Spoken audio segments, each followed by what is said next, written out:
अस्सलाम वालेकुम गाइस, कैसे हैं सब। उम्मीद है सब खैरियत से हैं। मैं हूं के साथ चांद मलिक और आपको आज मैं डिज़ाइन दिखा रहा हूं गोला पट्टी का बॉर्डर। और जो गोला पट्टी लगती है ये देख सकते हैं आप। और ये भी बताऊंगा ये 2 कमरे और एक छोटी सी गली है, ये कितने में हुई है। ये दोनों कमरे और फूल भी बीच में, फ्लावर्स भी हैं, 2 फूल लगाए हैं। तो ये 10,000 रुपये में आपके ना ये जो तीनों चीज़ें कवर हो गई। सिंपल भी है ज़्यादातर, ये सस्ता भी है और सिंपल भी है। उम्मीद है आपको ये पसंद आएगा।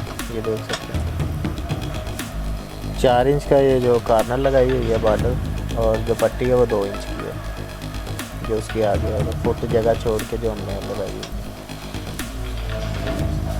सिंपल भी है और सस्ता भी है।